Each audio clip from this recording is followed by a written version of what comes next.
I may have not shown it, but I will never forget how much this has meant to me. Hello, my name is Summer, and I am sharing a story titled Arnie and Joan, which is my interpretation of a story from the life of Arnie Kersner. Arnie Kersner was my senior of the day, and I couldn't be happier. I'm here to tell his story. Arnie and Joan have been together for 60 years. He described his wife as an uplifting human being. I wouldn't have had the courage to do it without Joan, he told me. Their love story warmed my heart to the touch, and I feel compelled to share it with you all. The story begins with Joan and another man as a couple. Arnie had met Joan through his uncle, who had set them up because they were going to the same college, the University of Vermont. Arnie had fallen completely head over heels, so he decided to take her on a boat ride. The wind picked up and dark clouds drew closer. Arnie had thought he had completely failed on trying to win Joan over, but beside the rain tragically falling on one another, Joan didn't complain. He described her as the bright light that had shone in any given situation. That moment, that is when Arnie knew he wanted to marry her. He was with his family one day when he received the best advice he had ever gotten. This is the person of your dreams. This person, Joan, is wonderful. To quote the wonderful man himself, he told me, "It's like they gave me the green light, and something came over me. On a snowy day, something compelled me to propose." Unfortunately, Arnie had little money, so he proposed with the next best thing to a ring, a Band-Aid. He has an extraordinary tradition where people in his family will announce proposals at Thanksgiving, and that's exactly what he did. I wish I could write pages and pages of Arnie's story and the impact he had on me in just 1 hour. Trust in me that I will be back to visit. He is a phenomenal individual, and I'm sure that everyone who has met him will agree. P.S. The next play that I will be performing in, I will formally be inviting you and your wife. Thank you.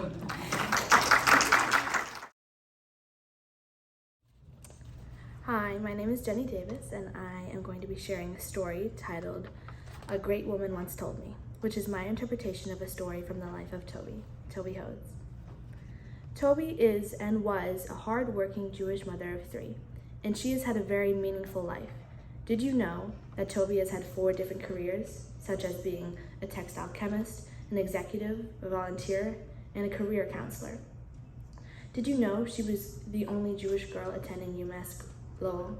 And when she was 50, she still didn't know what she wanted to be when she grew up. If you didn't know these things, there are many other stories I could tell you. I can't tell you everything, but I can certainly try.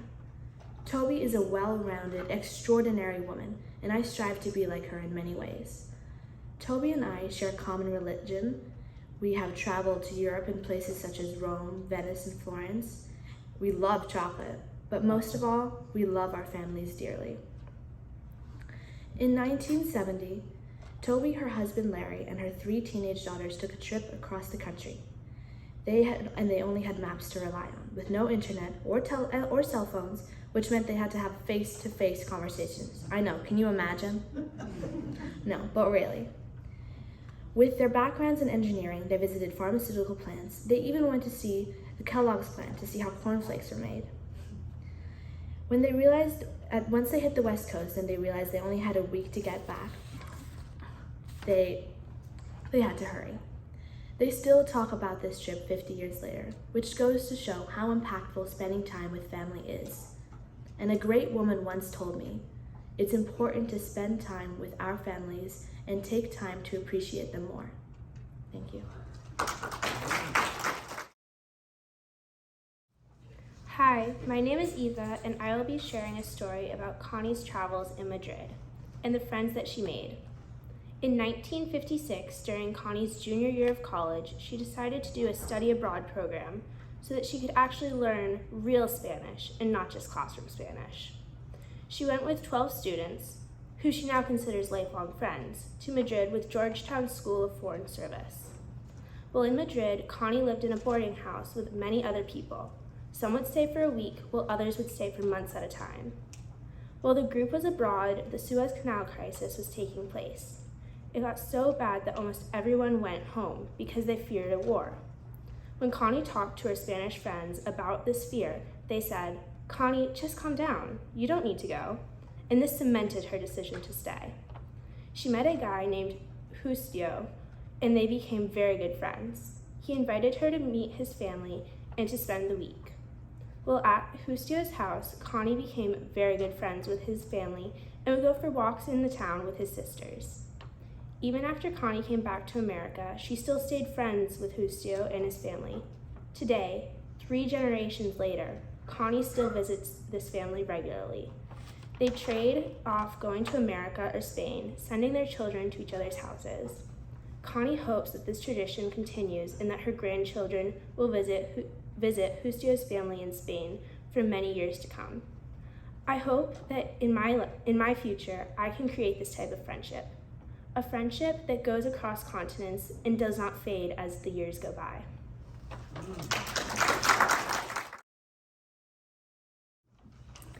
Hello, I'm Amber, and I'm going to share with you Wen Xingyang's COVID story.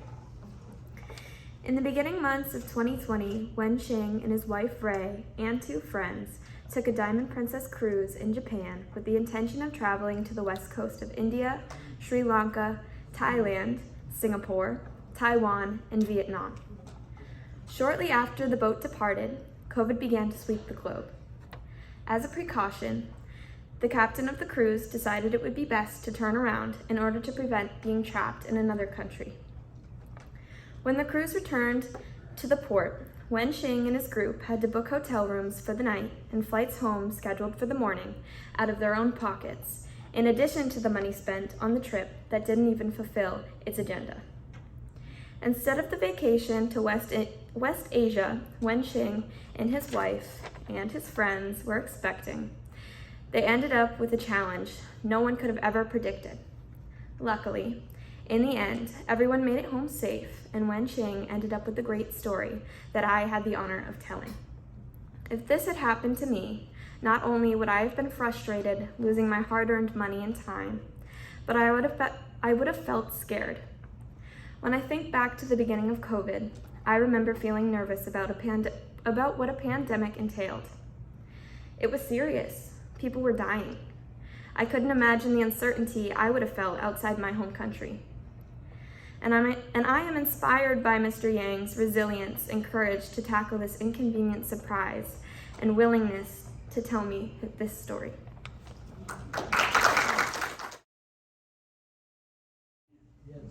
Okay. Hi everyone, my name is Mary Francis, and I'm here to tell you a story about my friend Jane Rockwell. Resilience has followed Jane all her life. During her childhood in Philly, despite a house full of siblings and parties, Jane sometimes felt invisible. But once she discovered words and color, her life was never the same. Since then, Jane has loved the arts. She was even a writer for a time period after college. She credits her dad, who worked in vaudeville, for starting her love for music, which she maintains today by visiting the symphony in Boston. But for Jane, culture to be learned and loved does not end in books. She has been all over the world. She recalls the best place she's visited was the Swiss Alps. It reminded her of the classic Heidi. Throughout all her travels, education, and readings, Jane determined the best advice she had ever received is fruits of affliction. She describes it as resilience and appreciating what you can learn from hard times. Jane couldn't recall where she found the advice, but she could remember when she found meaning in it. That's all that really matters. During Jane's hardest time, she prayed to God to change her situation. He didn't, but she did. Religion has truly been an important part of Jane's life and given her a power sense of underlying positivity and a strong community. I truly believe Jane is a champion of her own advice. The first thing she said to me was, "I am excited about how much I can learn from you." Through her many trials and tribulations, Jane has been able to unearth lessons strengthen her spirituality, and deepen her love for the world and all its literary splendor.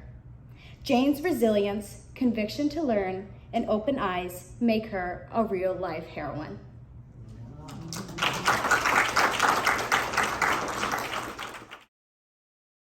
Hi. Okay. Hi, my name is Dell, and I'm sharing a story titled On the Receiving End, which is an interpretation of the story of the life from Dottie. 19 years ago, Dottie had a surgery. It was on her spine, and luckily she made a miraculous recovery.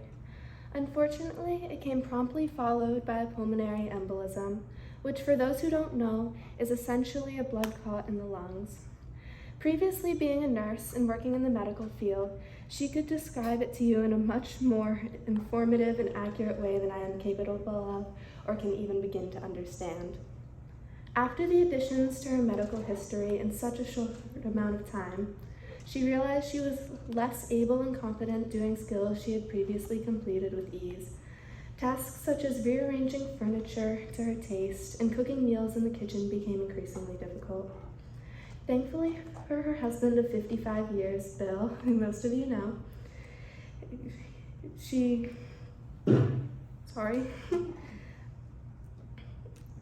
became more acquainted to allowing herself to receive help rather than to be the one to always offer it, as she did during her time as a nurse.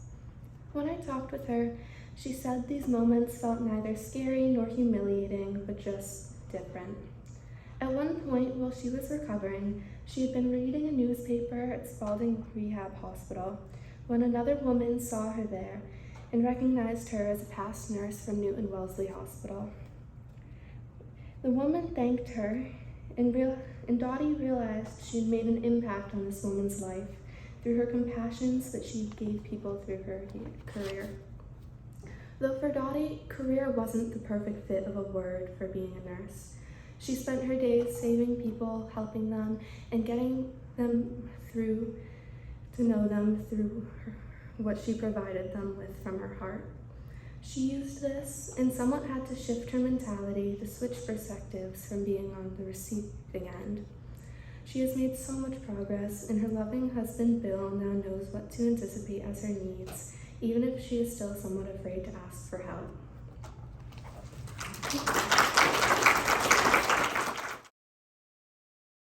Start off, my name is Liam. I'm from Hampton Falls, New Hampshire, and I'm going to tell a story about the life of Betty called She Proved Them Wrong, and it relates to her experience, how she overcame a lot of challenges and adversity while working in the pharmaceutical industry.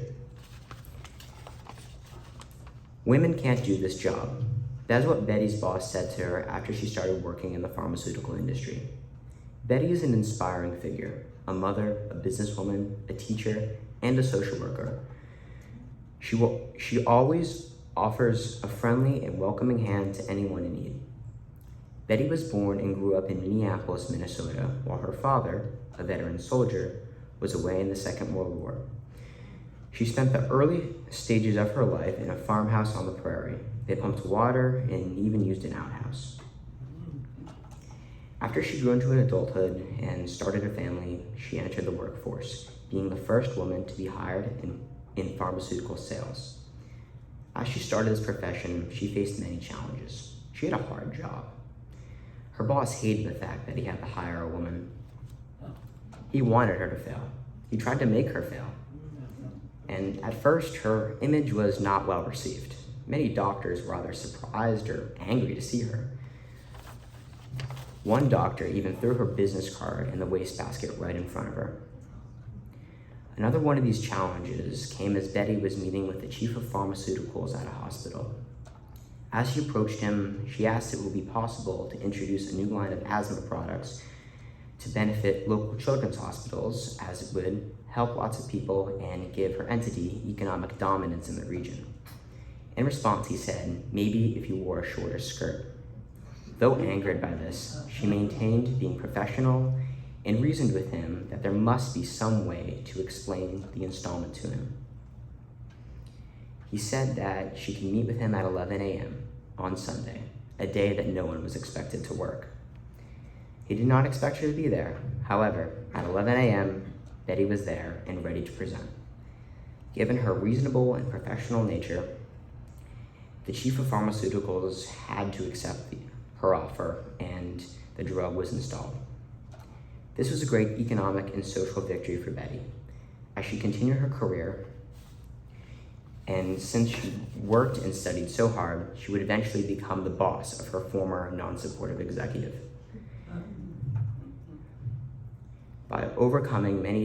Through overcoming many challenges and adversity, she put those who doubted her in their place, and she proved them wrong. And I am honored to be able to stand here and tell Betty's story to all of you. Thank you.